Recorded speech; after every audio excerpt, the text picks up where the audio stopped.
Alright, magandang araw na ho sa lahat natin ng mga viewers Luzon, Visayas at Mindanao all over the world. Welcome naman sa ating panibagong video, panibagong reaction, mga ka-action, mga kakampeng. O gusto ko lang ho na i-share ho ito sa inyo, lalo na ho sa ating mga kababayan na mga DDS na taga-suporta ni Vice President Sara Lustayera. Nako mga DDS, malulusutan pa kaya ito ni Sara? Malulusutan pa kaya ito ng defense team ni Vice President Sara Lustayera? Kasi ho, ayon ho dito sa isang abogado, ngayon pa lang daw ay pwede nang makunbik si Vice President Sara Lustayera. Ayon ho sa isang abogado na mapapanood natin maya-maya lamang. So ano ho ang nakikita niyang dahilan dito? Dahil daw sa napatunayan na hindi minanipula ang nasabing video statement ni Vice President Sara Lustayera. At eto pa, mas lalala pa daw ang kaso once na mapatunayan na may kinontrata nga na hitman, kapag mapatunayan. Alam nyo, nung last week, sa second day ng trial, may nauobserbahan kasi ako doon na move ng defense na kung saan para bang pabor sa prosecutor. Pabor sa prosecutor. May move kasi doon na yun yung observation ko in my own observation, na may move ang defense na para bang pabor sa prosecution. Kasi ginplay din ang video. Ginplay din ang video ng defense. 'Di ba? At para bang wala na silang katanungan kung ano ba yan, authenticated ba yan. Oo. Diba? Kaya sabi ko nga, nako, dito pa lang pala, hirap na itulusutan ni Sara Lustayera. Eto mga ka-aksyon, mga kakampeng, panoorin at pakinggan ho muna natin ito. Credit o courtesy ho sa video ng Billionaire News Channel. Please allow me to use for informative purposes only. Thank you so much, ma'am and sir.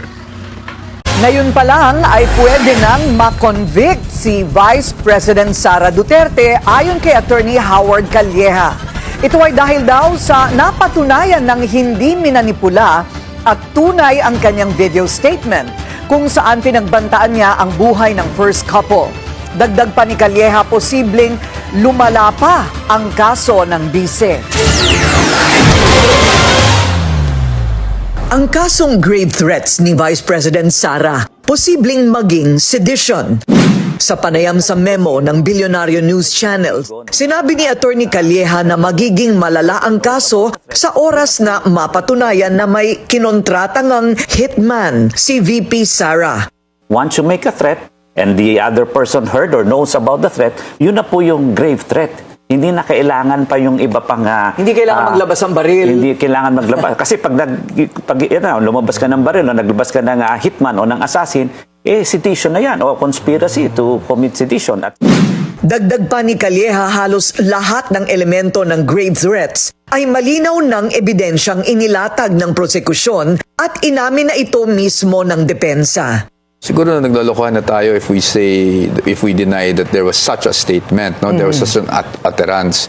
Pero pagdating kasi sa video, syempre kailangan din natin malaman, like I say, hindi naman kasi naglalakad ang ebidensya mag-isa papunta ng korte, di ba? Palagi ko kung ito po'y nasa korte, ay impeachment na talaga siguro, ano po. I mean, based on your reasoning, yeah, it's really logical. Pero ito po'y political exercise. So anong inyong prediction dyan? Kung akong tatanungin nyo, as of today, kasi ang importante lang po sa grave threats ay yung malice and intent. Klaro po yun na mula dun sa last week na patunayan, authentic, at napatunayan may kakayahan at mayroong intent. Actually, may motive pa nga kasi siya yung Vice President, motive to gain, to succeed. So, klaro po yun. So, yun po ay napatunayan. Sa akin pong opinion, as far as last week is concerned. Pero ayon kay Calleja, mahihirapang mapatunayan ang sinasabing Project Romanov na naunang banta daw sa buhay ni Duterte at kanyang pamilya. Kung ikaw meron yung threat na ganito, bakit ngayon mo lang dinalabas? Bakit hindi mo pinaimbestiga last year o nung nakaraan pa? Kasi, it is only a justifying circumstance. But ang tanong dito, valid ba yon o meron ba yon? Anong ginawa mo kung to investigate or to check the validity of it? Alam nyo, sa totoo lang, may pagkukulang si Sara. Alam nyo kung saan nagkulang si Sara, in my own opinion? Kung totoo halimbawa, no, na may pagbabanta sa buhay nila, dapat nagblatter na siya o kaya nagfile na siya ng case, 'di ba? Oo. Kasi 'yun ang inaano niya eh, 'di ba? Kaya nga itinuturing na ang kanyang mga sinasabi ngayon sa first couple kay PBBM, First Lady at saka kay dating House Speaker Martin Romualdez ay masasabi natin na para bang conditional. Oo. Pero kung totoo man halimbawa nga na may pagbabanta sa buhay niya, ang tanong, bakit hindi ka nagreklamo? Bakit hindi ka nagpaimbestiga? 'Di ba? Para malaman ng taong bayan kung totoo nga ba na may pagbabanta sa buhay nila. 'Di ba? Kaya tama ho ang sinabi ng attorney, 'di ba? Mahirap na mapatunayan na may ganun nga na serye, 'di ba? Kasi dapat yun yung gagamitin niya na na magiging depensa niya rin. Oo, kung bakit niya nasabi ito kay PBBM at kay First Lady at kay dating House Speaker. Kaso paano niya gamitin? Hindi naman siya nagreklamo noon, hindi naman siya nagpaimbestiga. 'Di ba? Hindi sana nalaman ng taong bayan. Oo, kaya mahirap paniwalaan. Kaya dito, ayon sa kay attorney, may tuturing ho talaga ito na sedition.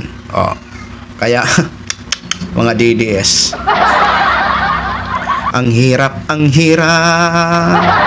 mukha yatang kamot sa ulo na ito si Sara Duterte.